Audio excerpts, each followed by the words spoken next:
Paz do Senhor a todos. Vamos ficar em pé, vamos dar início ao nosso culto nessa manhã. Vamos colocar o nosso coração, a nossa mente na presença do nosso Deus, tributando a Ele toda a honra, toda a glória, todo o louvor, toda a nossa adoração nessa manhã. Vamos orar. Senhor, nosso Deus e nosso Pai, em nome do Senhor Jesus, nós te agradecemos, ó Pai, por mais um dia, Pai, que o Senhor acrescenta à nossa vida, Pai. A vida vem do Senhor, é o Senhor que a concede, é o Senhor que a estabelece sobre a terra. Por isso, Pai querido, nós te louvamos e te agradecemos, porque o Senhor tem cuidado de nós, o Senhor tem acrescentado dias à nossa vida, dias felizes na tua presença, dias de desfrutar do melhor do Senhor. Por isso, Pai querido, em nome de Jesus, nessa manhã, nos reunimos neste lugar como igreja diante do Senhor, para tributar honra e glória ao teu nome. Recebe, ó Pai, esse culto como incenso agradável, como aroma suave, que os nossos louvores subam diante do Senhor, as nossas orações, e que diante do Senhor tudo agrade ao Senhor. Nós colocamos isso diante de Ti, pedindo a Tua bênção sobre a igreja que está reunida aqui, reunida em muitos outros lugares em todo o mundo. Que o Seu corpo espalhado na terra faça a diferença nesse tempo tenebroso que estamos vivendo, e que realmente nós possamos ser luz nesse mundo que tem caminhado em trevas e cada vez mais para as trevas mais profundas. Pai, que a Tua igreja cumpra o papel para ela determinada, de iluminar aqueles que o Senhor tem separado para fazer parte do Teu povo. Põe, Senhor, a Tua mão sobre cada um dos Teus filhos reunidos aqui, é o que nós oramos em nome de Jesus, amém, amém. Glória a Deus. Vamos ler o Salmo de número 30.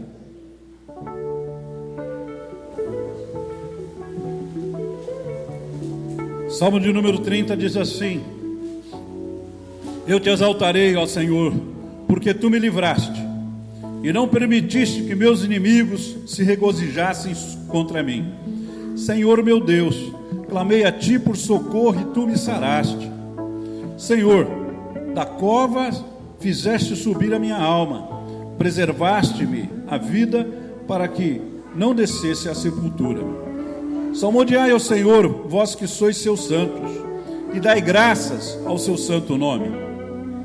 Porque não passa de um momento a sua ira, e o seu favor dura a vida inteira. Ao anoitecer pode vir o choro, mas a alegria vem pela manhã. Quanto a mim, dizia eu da minha prosperidade, jamais serei abalado. Tu, Senhor, por Teu favor, fizeste permanecer forte a minha montanha. Apenas voltaste o rosto e fiquei logo conturbado. Por Ti, Senhor, clamei, ao Senhor implorei. Que proveito obterá no meu sangue quando debaixo a cova? Louvar-te-á porventura ao pó? Declarar-te ele a Tua verdade? Ouve, Senhor, e tem compaixão de mim. Sê Tu, Senhor, o meu auxílio. Converteste o meu pranto em folguedos, tiraste o meu pano de saco e me cingiste de alegria, para que o meu espírito te cante louvores e não se cale. Senhor Deus meu, graça te darei para sempre. Amém? Glória a Deus. O choro pode vir, ao anoitecer, mas com certeza a alegria vem pela manhã. Por isso nós estamos aqui nessa manhã alegres. Por isso nós estamos aqui sabendo que é mais um dia que o Senhor está renovando conosco o seu favor, a sua aliança, o seu favor, a sua bênção ao nosso favor. Amém? Vamos louvar a Deus com cânticos, vamos estar entrando na presença do nosso Deus, vamos estar adorando aquele que é digno de toda a honra, toda a glória e toda a adoração. Glória a Deus. Vamos exaltar ao Senhor com palmas, amém? O Senhor, Ele é digno de todo o nosso louvor, de toda a nossa adoração. Ele é o Deus que tem cuidado de nós, Ele é o motivo da nossa canção, amém? Glórias a Ti, Jesus, Tu és santo, Tu és digno. Aleluias, glórias àquele que vive, amém? Vamos adorar ao Senhor. Glória a Deus. Aleluia.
Ontem eu falei para o meu filho assim: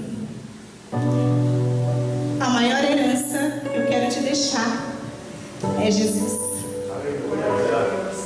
É isso. Eu posso me empenhar em trabalhar muito, eu e meu marido. A gente pode querer dar uma vida confortável para eles. A gente pode falar tantas coisas, desfrutar das bênçãos, o fruto do nosso trabalho. Mas não tem nada mais precioso do que nós podemos deixar de herança. É o Senhor Jesus. E vocês, filhos, sejam gratos por essa dádiva de ter conhecido Jesus através da sua família. Não existe nada lá fora, nada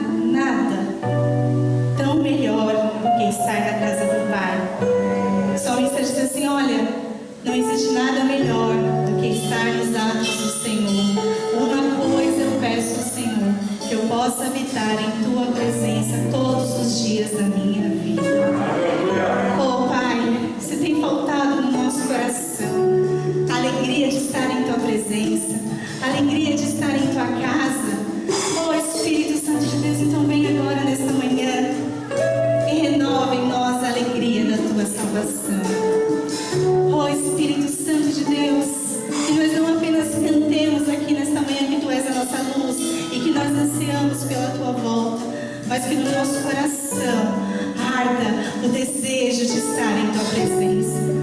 Oh, Senhor, então restaura em nós, Senhor. Restaura em nós o desejo de estar em Teus atos. Que nada, Senhor, tome o Teu lugar nos nossos corações.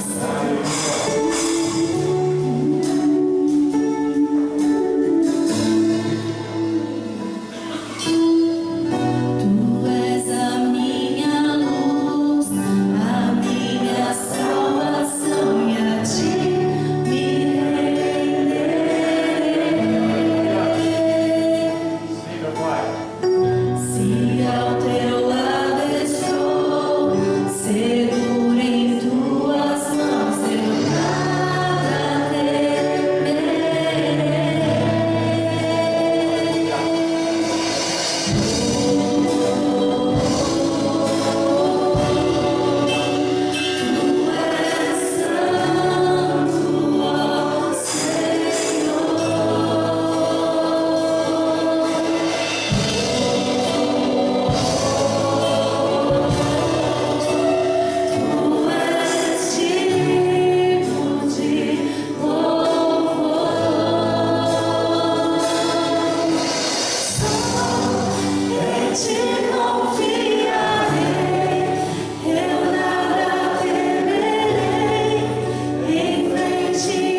nossa canção, ó Pai. Tu és, Senhor, a razão da nossa vida, ó Pai. Tu és o Alfa, o Ômega, Senhor. E nós queremos declarar nesta manhã que o teu amor não falha, que não importa o quanto o mar venha se agitar, não importa. O Senhor é o Deus das nossas vidas. E a Ti, Senhor, nós rendemos tributos. A Ti, Senhor, nós rendemos gratidão, Senhor, porque Tu és o Deus que tem nos guardado, ó Pai. Aleluia, Jesus. Aplauda o Senhor, porque Ele é digno, porque Ele é santo.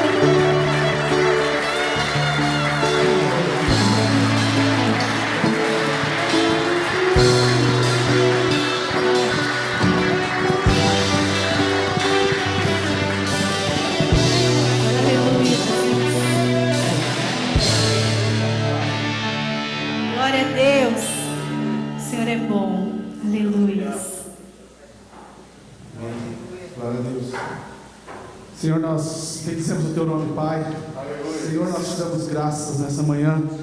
Senhor, nós dizemos que estamos à Sua disposição, Deus, porque, como diz a Tua palavra, para onde nós iríamos, se só o Senhor tem palavras de vida eterna?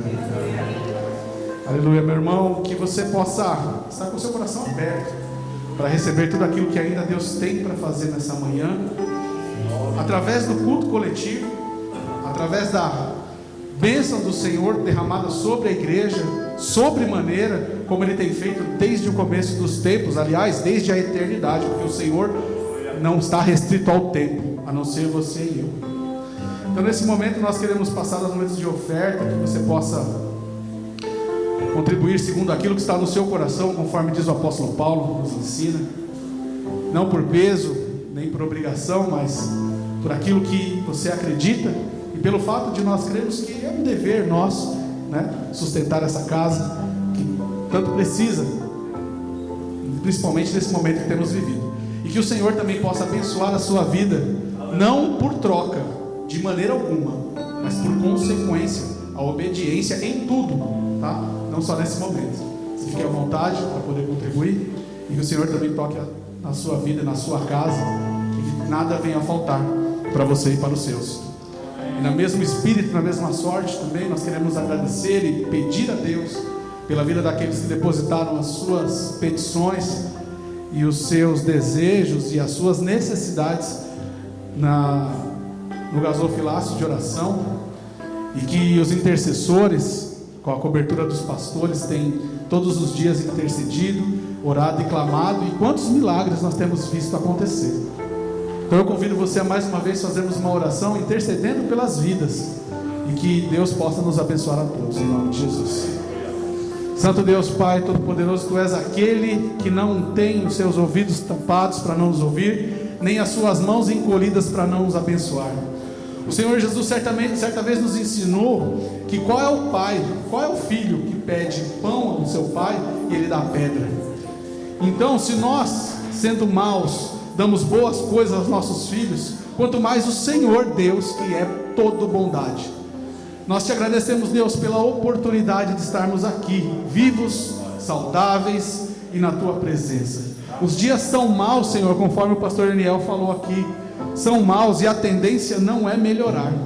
Nós não vivemos por pensamento positivo, nós não vivemos por determinações, nós não vivemos acreditando no acaso ou no destino, nós vivemos fundamentados na rocha, e acreditamos que encontraremos o Senhor nos ares, tão logo passe esse tempo tenebroso que estamos vivendo. Porém, ainda não é o momento, então nós estamos aqui vivendo firmados no Teu nome, firmados na Tua promessa. Vem, Jesus, conforme nós cantamos aqui, e abençoa a vida desses que estão clamando ao Senhor por toda sorte de necessidade, seja bênção na área financeira, na área material, sentimental, emocional e principalmente na área da saúde, Pai. Ó Deus, que esse vento que vem sobre nós possa passar logo, para que o vento que prevaleça seja o vento impetuoso do Espírito, em nome de Jesus. Aleluia.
Ti, ó Pai, os nossos louvores, a nossa adoração, a nossa gratidão.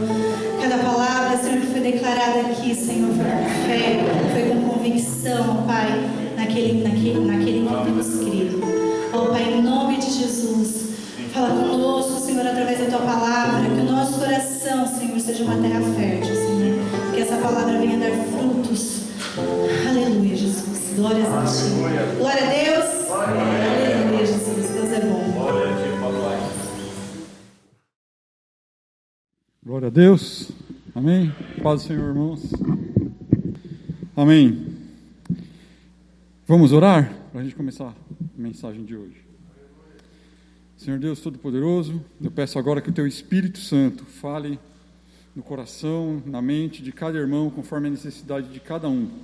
Que o Senhor nos abençoe, o Senhor nos edifique, o Senhor nos corrija, o Senhor nos coloque no centro da sua vida, para que nós possamos viver de maneira boa, perfeita e agradável, conforme está escrito na sua palavra.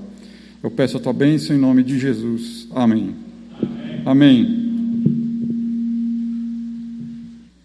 Muito bem, a mensagem que eu quero trazer essa manhã, ela tem o título, eu dei o título para ela, de Sendo um Pontinho Fora da Curva. Amém? Sendo um pontinho fora da curva. A maioria das minhas pregações, eu costumo utilizar experiências pessoais, coisas que acontecem ou que aconteceram na minha vida, e aí eu costumo usar isso como exemplo, como ilustração para a minha pregação. Normalmente eu prego baseado em alguma coisa que eu vivenciei, porque traz mais significado para mim. Eu falar sobre alguma coisa que eu experimentei na minha vida, traz mais significado. E algumas semanas atrás, coisa de 2 ou 3 semanas atrás, eu estava conversando com um conhecido meu, batendo papo, qualquer assunto lá, jogando conversa fora. E ele contou um causo, não é fofoca, é um caos, de um conhecido dele, né, que tinha começado a trabalhar numa empresa, e naquela mesma semana que ele começou, uma mulher começou a trabalhar na mesma empresa também, foi contratado os dois na mesma semana. E passado alguns dias, coisa de 1 semana, 2 semanas, os dois, que não se conheciam antes, foram se conhecer ali na empresa, os dois tiveram um caso extraconjugal. O homem era casado, a mulher também era casada, e eles tiveram um caso, coisa de algumas semanas depois que começaram a trabalhar na mesma empresa juntos. Eles nem eram do mesmo departamento, eram de departamentos diferentes. E a situação tomou um vulto que foi além do relacionamento deles dois, e os dois acabaram sendo demitidos no mesmo dia, porque envolveu a empresa, a situação que eles estavam. E eu fiquei admirado e falei para o meu conhecido assim, cara, como é que pode? O cara conheceu a mulher poucos dias depois, já levou para o motel. Aí ele deu risada e falou para mim, você é mesmo um pontinho fora da curva, hein, Daniel? Alguém entende o que significa ser um pontinho fora da curva? Eu vou pedir para mostrar uma imagem aqui do pontinho fora da curva, vamos ver se vai aparecer. Apareceu.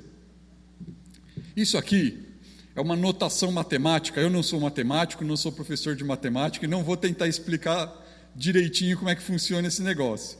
Eu sei mexer um pouco com isso. É uma notação matemática que funciona assim. Aqui na linha de baixo, na horizontal, é o eixo X.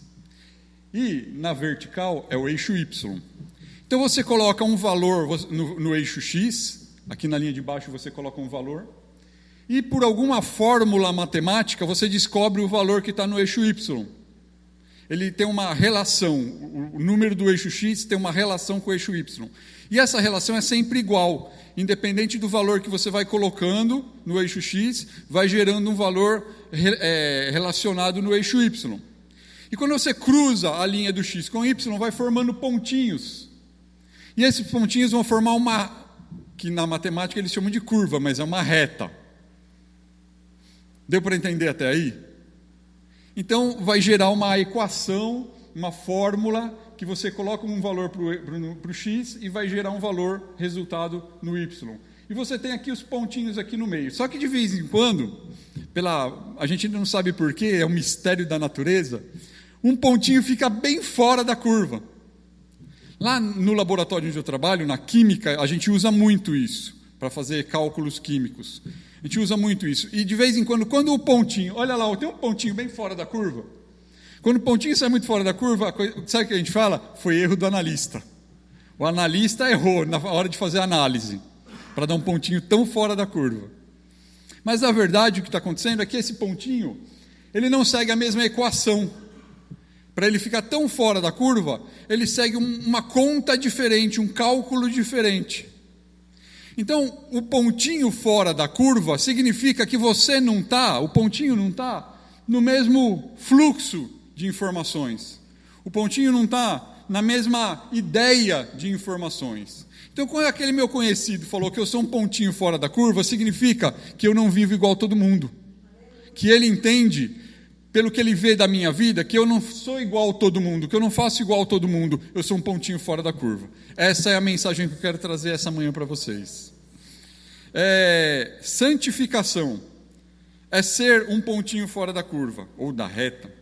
A palavra santo, no hebraico, é kodesh. E o verbo santificar é kadash. Significa literalmente apartar. Ser santo significa apartar, ser apartado, ser colocado longe, ser colocado distante, ser separado. A palavra santo, ela também é traduzida como sagrado nas nossas Bíblias. E essa palavra santo na Bíblia, ela é muito utilizada no contexto religioso, no contexto da religião. No Antigo Testamento, era muito utilizada dentro do contexto do tabernáculo. Tinha o lugar santo no tabernáculo, tinha o santo dos santos, tinha as vestes santas dos sacerdotes, tinha o pão sagrado. Todos eles têm essa ideia, e a ideia principal é aquele que está separado. A palavra santo significa aquele que está separado de algo, e também significa aquele que está separado para algo, para alguma função. Essas duas ideias cabem na palavra santo em hebraico, aquele que está separado. Já quando fala de Deus, a Bíblia fala de santidade, como sendo um atributo de Deus, no sentido religioso. O Deus de Abraão, Isaque e Jacó, o Deus e Pai de nosso Senhor Jesus Cristo, Ele é santo no sentido de quê? Que Ele está longe de nós? Não. Ele está separado de nós, está longe de nós? Não, não é essa a ideia. Ele é santo no sentido dos outros deuses. Deus possui santidade no sentido de que os outros deuses, os deuses falsos, estão afastados dele, muito distante. Nosso Deus é totalmente separado. Ele não tem absolutamente nada a ver com os falsos deuses, com os deuses das outras religiões. Por isso ele tem santidade. Agora, para o homem, para o ser humano, não existe a ideia da santidade como sendo um atributo definitivo. Mas para o ser humano, a ideia da santidade ou da santificação, ela é atribuída na ideia de um processo. Prepara a sua Bíblia aí que você vai ler bastante versículo agora, não sou eu só que vou ficar falando aqui não. Na teologia, a santificação é dividida em 3 etapas na vida do ser humano. Santificação são 3 fases na vida do ser humano. A primeira fase a gente vai ler em Colossenses capítulo 1, versículo 13. Colossenses 1,13 fala da primeira fase da santificação.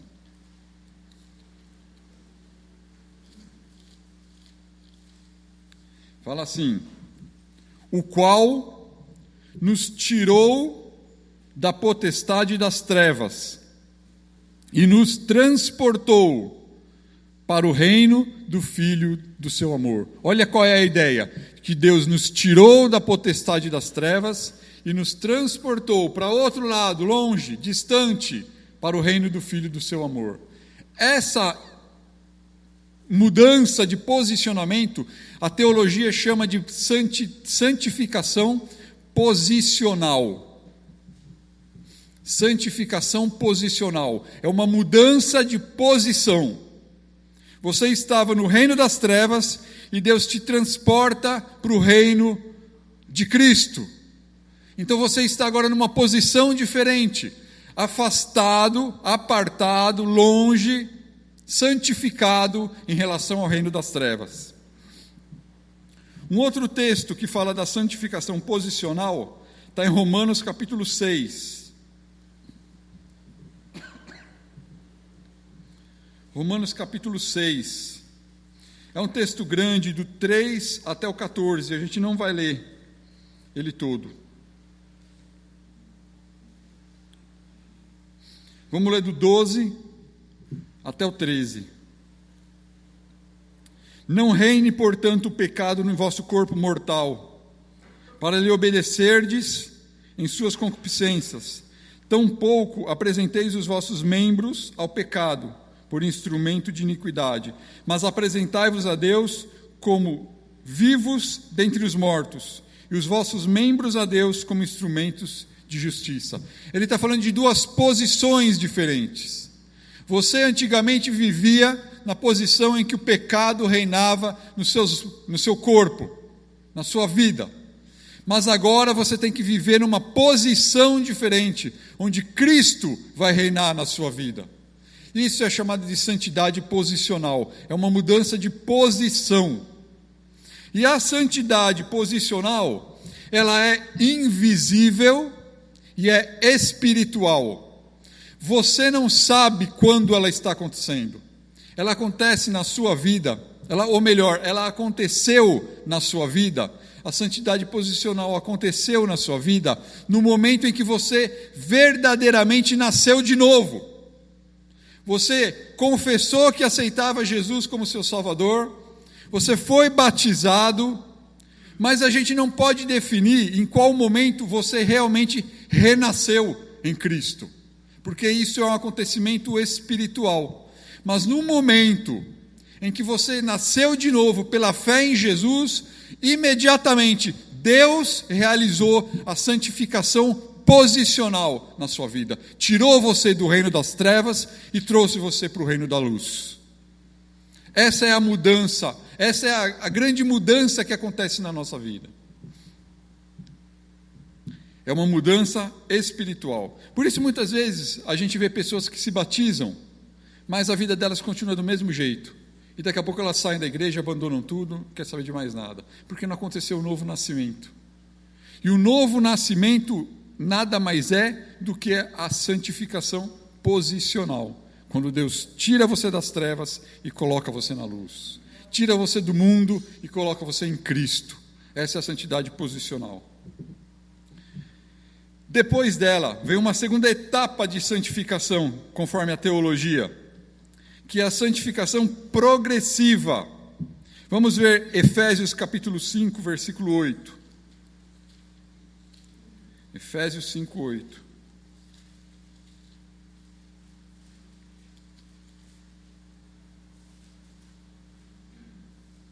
Efésios 5, 8 diz assim: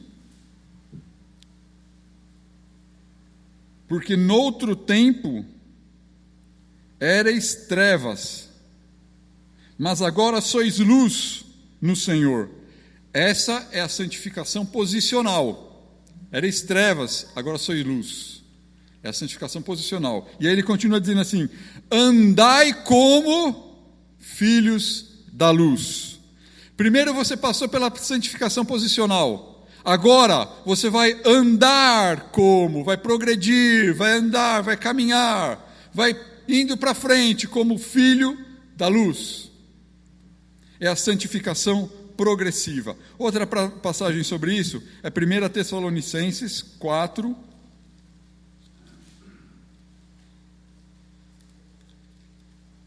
1 Tessalonicenses 4, verso 3 e 4, que diz assim: porque esta é a vontade de Deus, a vossa santificação, que vos abstenhais da prostituição, que cada um de vós saiba possuir o seu corpo em santificação e honra. Ele está falando agora, não da santificação posicional que Deus opera na nossa vida, de uma mudança de posição, mas ele está falando agora de algo progressivo, algo que vai acontecendo. Você vai vivendo em santificação, cada dia que vai passando da sua vida. A ideia agora é de uma santificação progressiva. E essa santificação progressiva, ela sim é visível. Porque as pessoas vão começar a perceber. Antes ele falava palavrão, agora não fala mais. Antes ela fumava, agora não fuma mais. Antes ele bebia, agora não bebe mais. Antes ele só fazia piadinha maliciosa, agora não faz mais. E aí vai. A progressão da santificação. Uma santificação que é passo a passo, dia a dia. É a nossa realidade agora.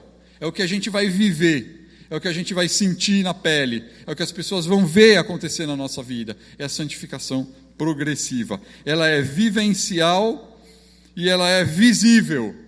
Ela acontece na nossa vida real, na nossa vida prática. E ela é visível aos olhos de quem está ao nosso redor. E por último, tem uma terceira etapa da santificação que a teologia nos apresenta, que é a santificação definitiva. Pelo nome parece ser bom, né? Negócio definitivo.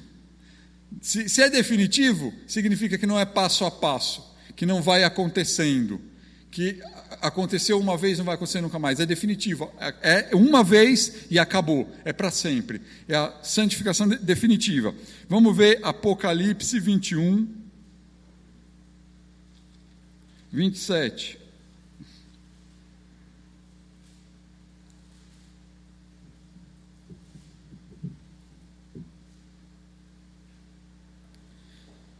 Apocalipse 21, 27 diz assim: e não entrará nela, está falando da Jerusalém celestial, e não entrará nela coisa alguma que contamine e cometa abominação e mentira, mas só os que estão inscritos no livro da vida do Cordeiro. É uma separação definitiva. Os que cometem abominação e mentira estarão de um lado, os que estão inscritos no livro da vida do Cordeiro estarão de outro lado. É uma santificação, uma separação, um apartar definitivo. E também Apocalipse 22, versículo 14 e 15. Diz assim: bem-aventurados aqueles que lavam as suas vestiduras no sangue do Cordeiro, para que tenham direito à árvore da vida e possam entrar na cidade pelas portas. Ficarão de fora os cães, os feiticeiros, os que se prostituem, os homicidas, os idólatras e todo e qualquer que ama e comete a mentira. Então, mais uma vez, ele está falando de uma santificação que a teologia chama de definitiva. É um momento em que você vai ser santificado definitivamente. Você vai ser santo para sempre, eternamente. Nunca mais vai deixar de ser santo. Nunca mais vai cair em pecado de novo, porque o pecado vai deixar de existir eternamente. Essa é a ideia que o livro do Apocalipse nos traz. De um pecado, o cessar do pecado. O apóstolo Paulo fala em Coríntios que o último inimigo a ser destruído é a morte. E quando a morte for destruída, não haverá mais pecado. Você vai ser apartado para sempre do pecado e do mal, e vai viver eternamente com Cristo e com Deus, em santificação definitiva. Amém? Glória a Deus. Então vamos abrir agora em Romanos capítulo 6. Romanos 6, no versículo 22. Ele vai falar das 3 etapas da santificação num único versículo. Romanos 6, 22.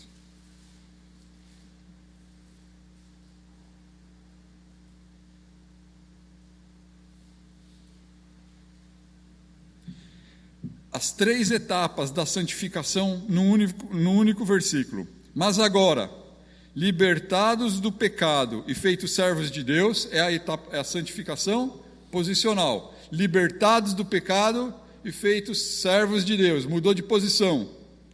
Tendes o vosso fruto para a santificação. Você vai gerando fruto agora na sua vida. Gerando fruto para a santificação. Gerando fruto para a santificação. Jesus nos disse que nós temos que dar muitos frutos. Fruto para a santificação. É a santificação progressiva. E a vida... E por fim, a vida eterna. Para acabar, a santificação definitiva. Esse é o propósito de Deus para a nossa vida. Ele nos tirou das trevas, nos colocou da luz. Santificação posicional. Ele espera que a gente vá vivendo, gerando fruto para a santificação progressiva.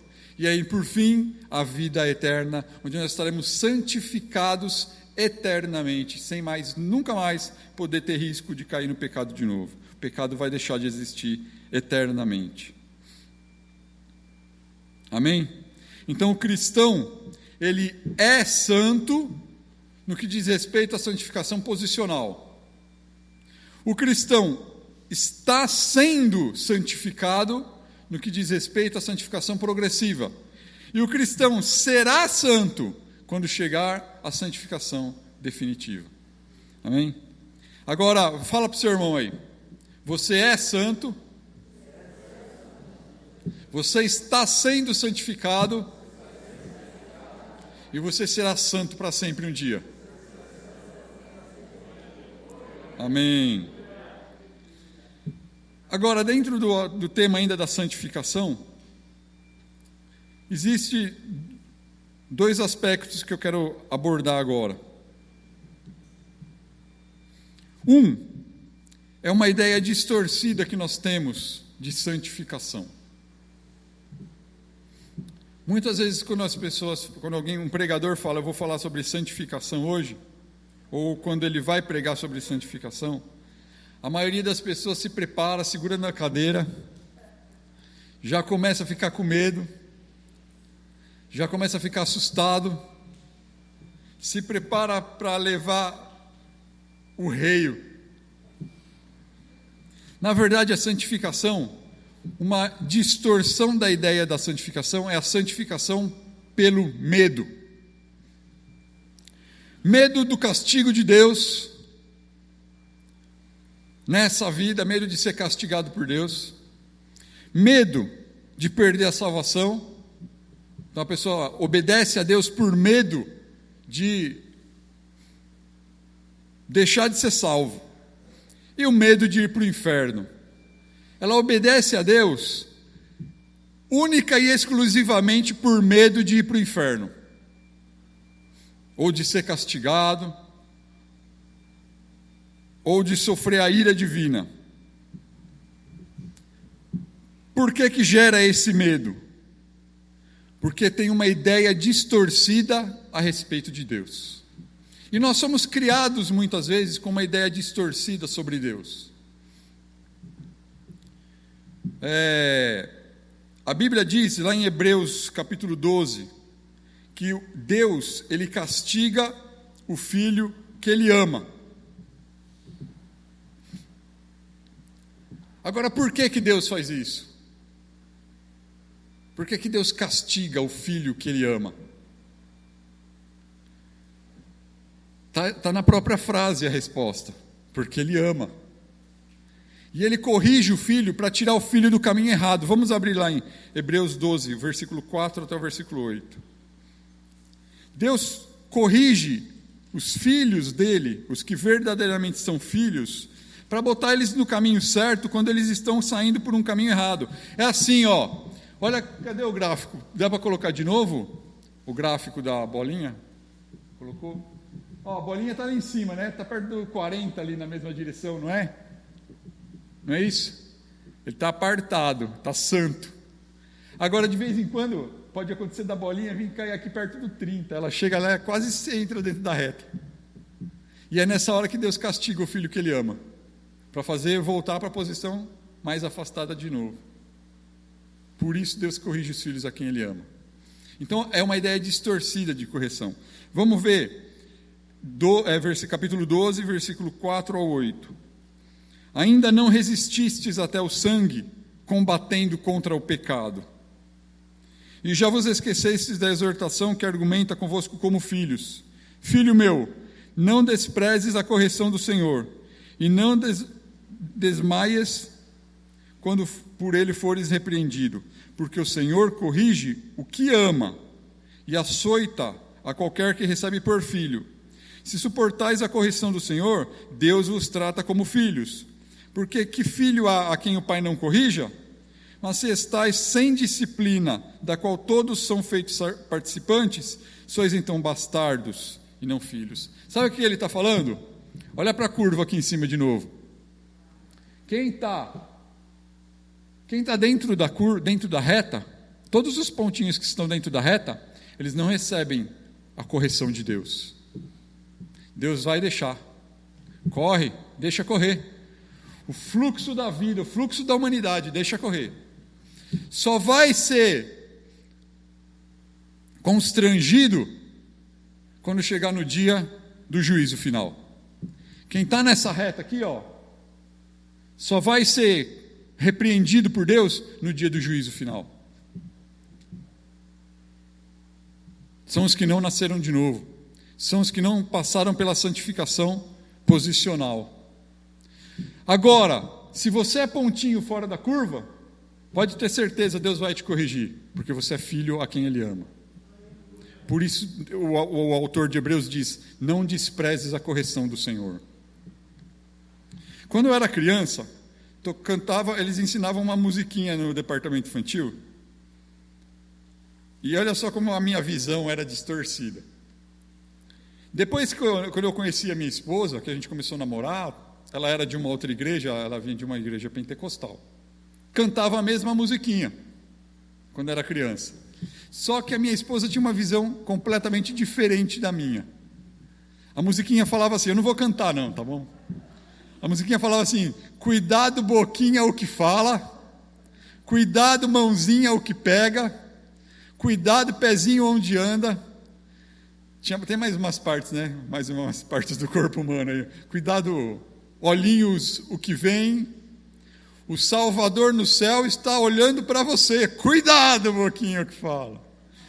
Eu ficava apavorado com essa música, porque eu já imaginava Deus com um chinelão na mão lá no céu, pronto para atacar na minha cabeça.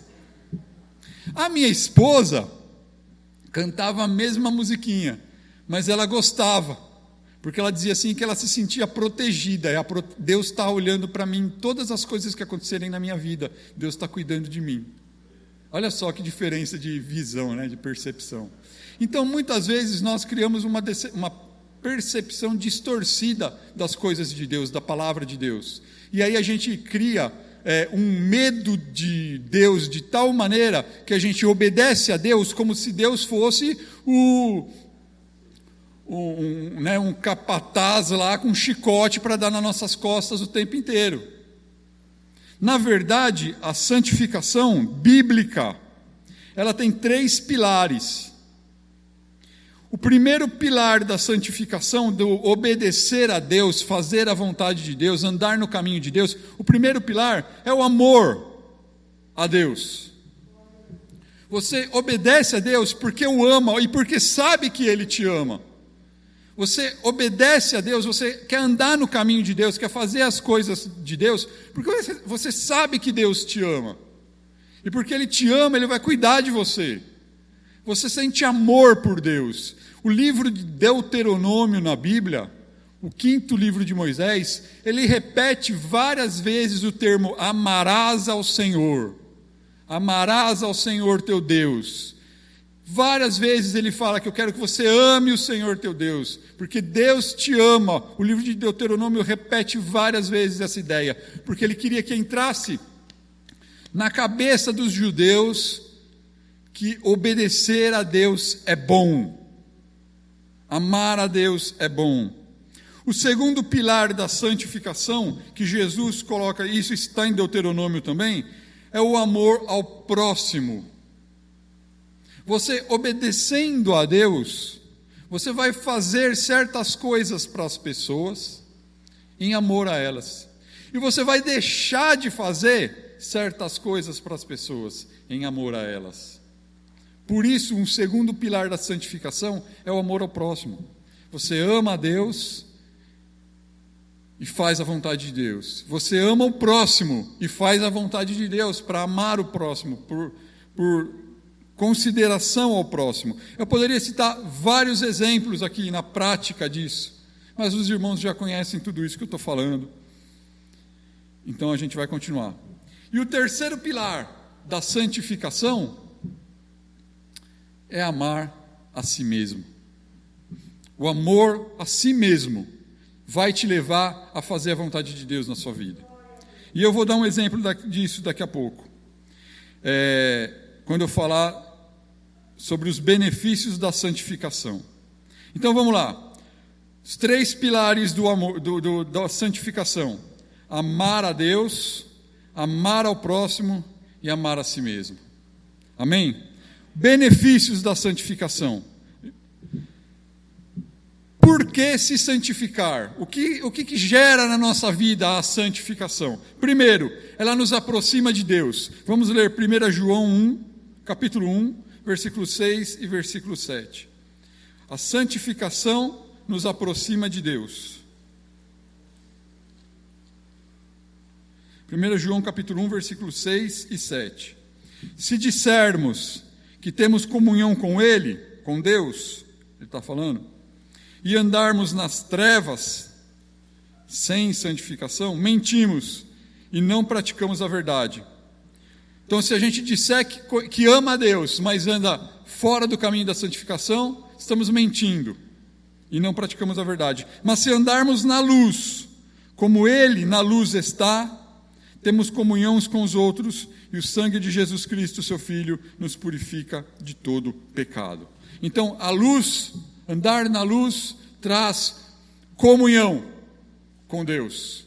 Então, quando nós andamos na obediência a Deus, nós estamos nos aproximando de Deus. A gente sempre vive ouvindo pessoas dizendo que a gente tem que buscar a Deus. Quer buscar a Deus? É simples, obedeça a palavra de Deus. Viva de acordo com a vontade de Deus, que você vai estar buscando a Deus. E Deus não vai estar longe, Deus vai estar perto de você. Você vai estar vivendo em comunhão com Deus. Isso é santificação. Outra coisa, a santificação, ela nos enche do Espírito Santo. Efésios capítulo 5, versículo 18 e 19.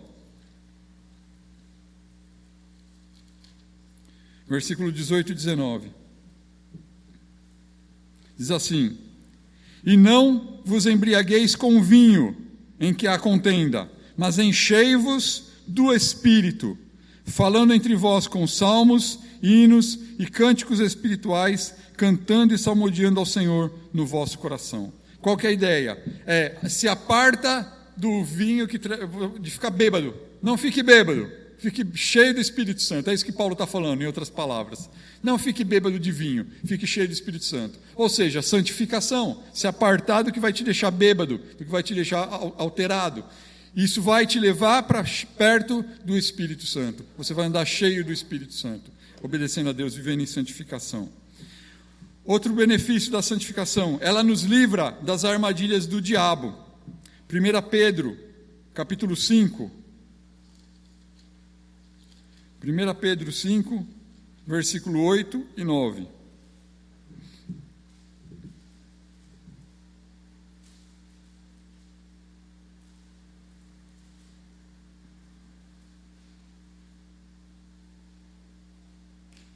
Sede sóbrios, vigiai, porque o diabo, vosso adversário, anda em derredor, bramando como um leão, buscando a quem possa tragar, ao qual resisti firmes na fé, sabendo que as mesmas aflições se cumprem entre os vossos irmãos no mundo. Resistir firmes na fé. Viver em santificação e andar por fé são coisas semelhantes, elas andam juntas. Não dá para andar por fé sem santificação, e não dá para viver em santificação sem estar andando por fé, porque o amor a Deus é um ato de fé.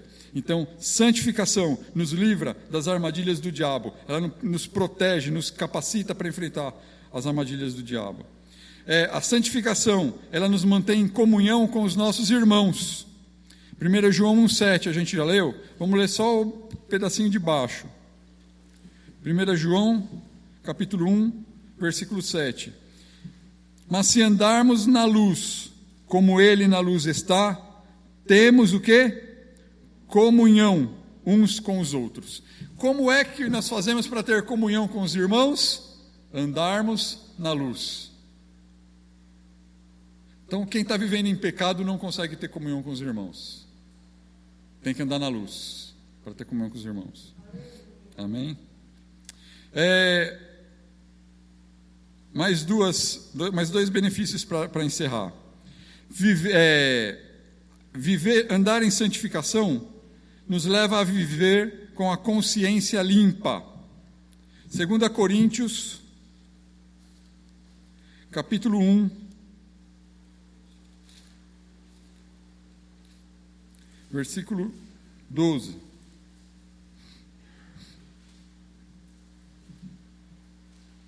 Viver com a consciência limpa é o benefício da santificação. Quem aqui já ficou com peso na consciência? Então, andar em santificação nos deixa com a consciência limpa. 2 Coríntios 1,12. Porque a nossa glória é essa, o testemunho da nossa consciência, de que com a simplicidade e sinceridade de Deus, não com sabedoria carnal, mas na graça de Deus, temos vivido no mundo e maiormente convosco. Estamos vivendo na graça de Deus, na simplicidade, e a nossa consciência está limpa. Nossa consciência está tranquila, porque estamos vivendo na graça e na simplicidade, e na comunhão com Deus, na sinceridade, e assim vai, a nossa consciência limpa. Agora, por último, para encerrar essa parte, benefícios da santificação. Ela melhora, sabe o quê? A santificação melhora a nossa qualidade de vida. A santificação melhora a nossa qualidade de vida. De que maneira? Vamos abrir em Romanos capítulo 6, versículo 21 e 22.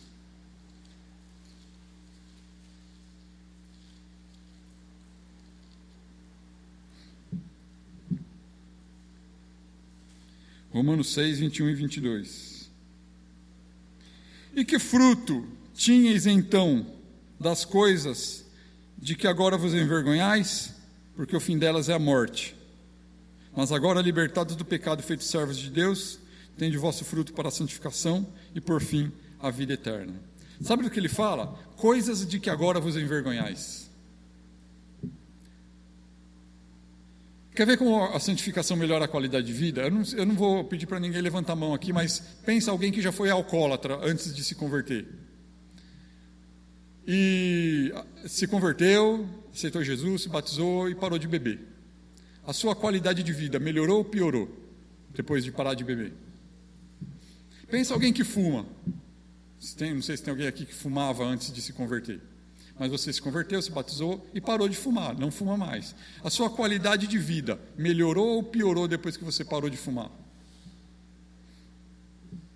Quem possuía algum tipo de vício, usava droga, alguma coisa assim? Depois que você se converteu e parou, abandonou o vício. Tinha gente que tem vício de jogo e por aí vai. A sua qualidade de vida melhorou ou piorou depois que você parou, abandonou o vício e foi liberto do vício?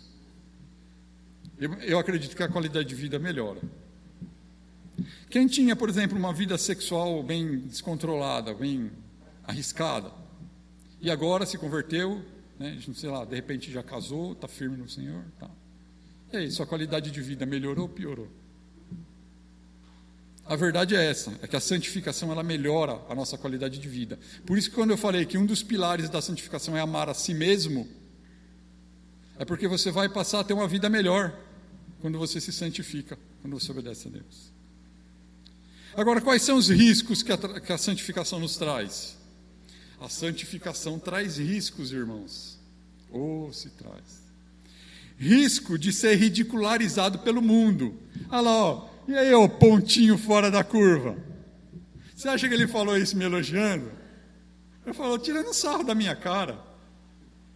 Pontinho fora da curva. A santificação nos faz ser ridicularizados pelo mundo. As pessoas vão caçoar de você, vão rir de você, as pessoas vão te criticar, as pessoas vão te perseguir. Quando você viver em santificação e fazer a vontade de Deus, vão acontecer essas coisas na sua vida. É impossível andar com Cristo e não ser perseguido. porque o próprio Cristo avisou que quem cresce nele sofreria perseguições. Qual o outro risco que a santificação nos traz? O risco que a santificação nos traz é que nós vamos passar por muitas tentações.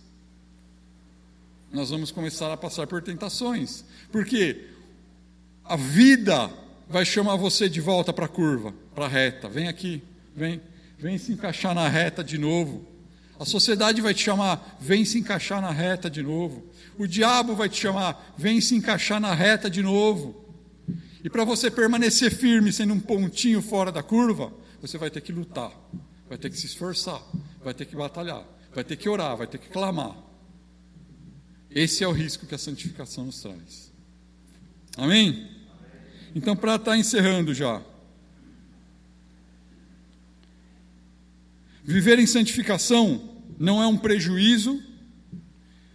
Viver em santificação não é viver debaixo do chicote de Deus. Viver em santificação é um privilégio que nós temos por sermos filhos de Deus. Quem vive em santificação não será julgado com o mundo e não será condenado com o mundo. O mundo será julgado e condenado por Deus no dia do juízo final, mas quem vive em santificação vai estar desfrutando da Jerusalém celestial. Por isso, nós temos que entender que a ideia da santificação é uma bênção de Deus para a nossa vida, e não um mal, não um peso, não um castigo, não uma punição. A santificação é uma bênção que Deus nos concede todos os dias da nossa vida. Amém? Teve uma vez que uma pessoa aqui na igreja falou para mim assim: eu sei que toda vez que você pregar, eu vou ouvir uma palavra boa da sua boca. Aí eu fiquei com aquele sorrisão assim, né? Mas ela não tinha terminado ainda a frase. Eu sorri, mas ela não tinha terminado a frase. E ela concluiu assim: eu só não sei se você vive tudo que você prega. Agora você ri?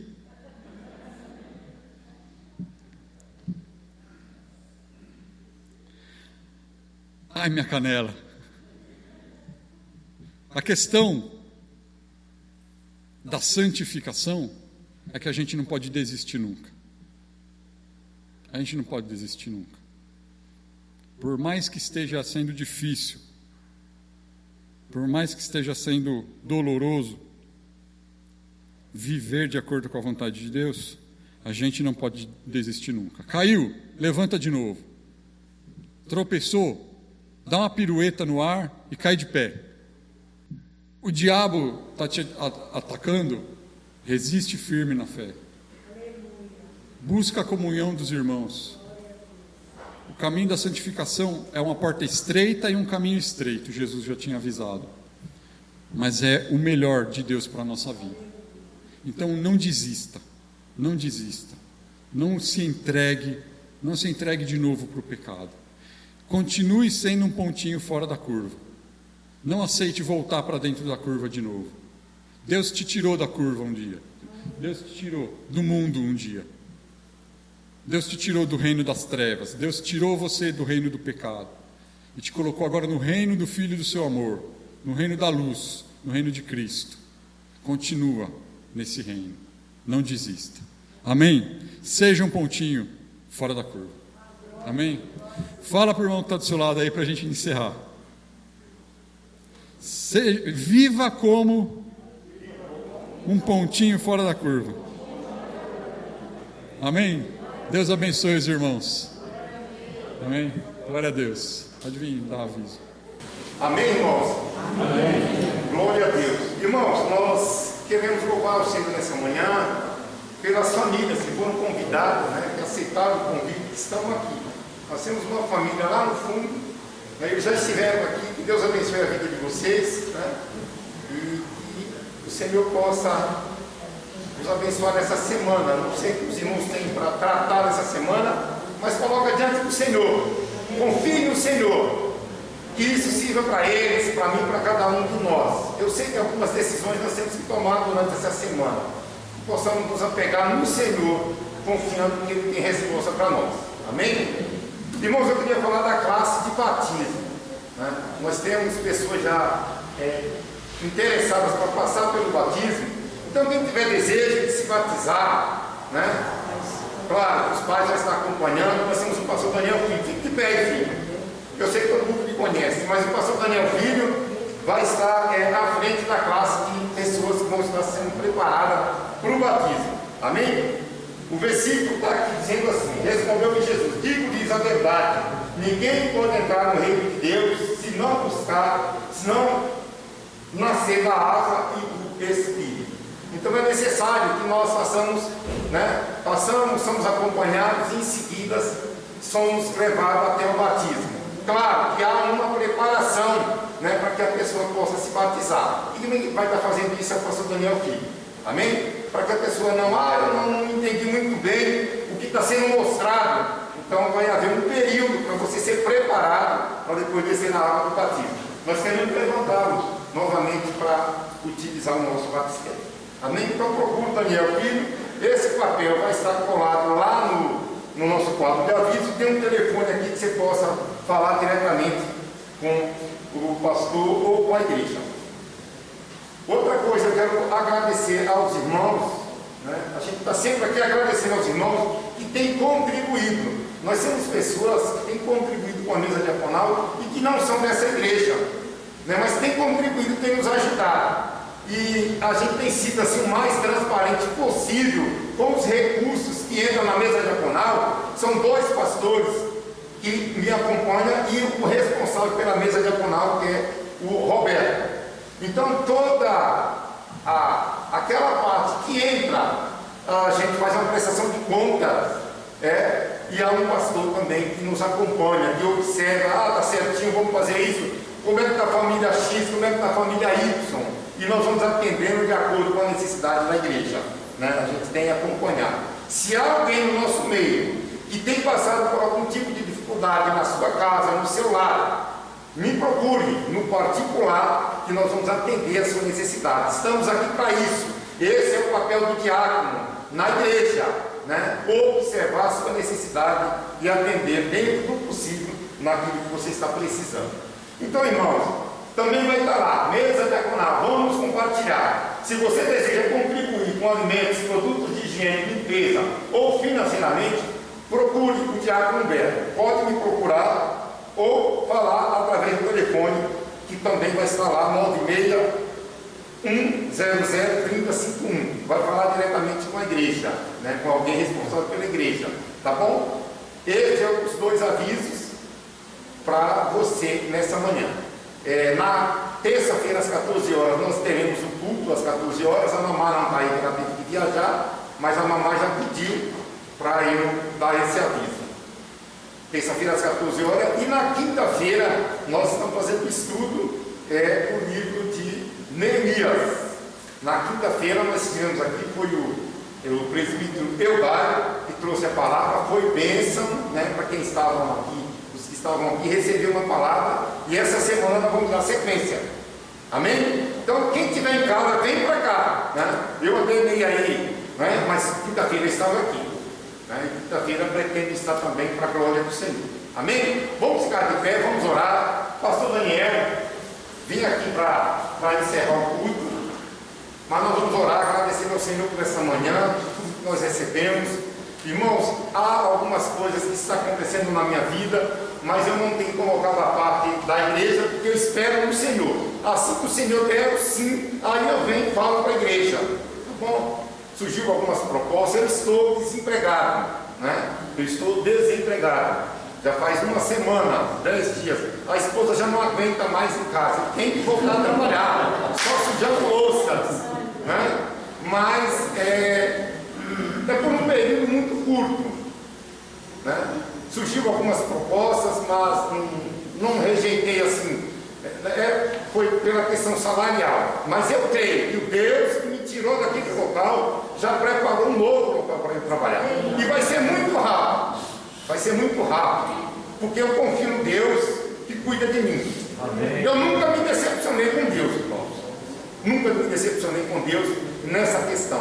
Porque eu sei que Ele cuida da igreja, Ele cuida dos seus. Amém. Então, se você está desempregado nessa manhã, se você tem tentado buscar de uma forma errada, coloque o teu pensamento agora diante do Senhor, espera no Senhor, e no momento exato Ele vai estar determinando a bênção sobre a tua vida. Amém? Pai, nós louvamos, nós te agradecemos, ó Deus, por essa manhã, ó Deus, por esse momento tão precioso, Senhor, de estarmos na tua presença, Pai, de ouvirmos a tua palavra, ó Deus, de muitas vezes, ó Pai, sermos, ó Deus, ridicularizado pelo mundo, mas sabendo, ó Pai, que estamos fazendo a tua vontade, ó Deus, sabendo, ó Deus, o Deus que temos servido, o Deus que tem nos protegido. Então, Pai, eu quero nessa manhã colocar, ó Deus, as famílias dessa igreja diante da tua presença. Queremos pedir a tua bênção, Senhor, para todas as nossas decisões, por onde nós andarmos, ó Deus, nessa semana, aonde nós colocarmos, ó Deus, a planta dos nossos pés, ó Deus, que nós sejamos como atalaias, ó Deus, como luz, ó Pai, para que o mundo não se escandalize, ó Deus, com aquilo que temos, ó Deus, ouvido, com aquilo que temos pregado, com aquilo que temos crido, ó Deus, que é crer em tua palavra, é, ó Deus, testemunhar os grandes feitos do Senhor na nossa vida. Então abençoa a tua igreja nessa semana, abençoa aqueles que vão estar aqui na quarta-feira, na terça-feira, na quinta-feira, aqueles, ó Deus, que precisam de uma palavra de consolo nesta manhã, que procure, ó Deus, os pastores nesse instante, que coloque a sua necessidade diante do Senhor. Esse é o meu desejo nessa manhã, essa é a minha oração, em nome de Jesus. Amém. Aleluia. Recebamos que a graça do Senhor Jesus, o amor de Deus, o Pai, a comunhão do Espírito Santo, seja irmão sobre todos vós, sobre todo o povo de Deus espalhado em toda a terra, e o povo de Deus diz: Amém.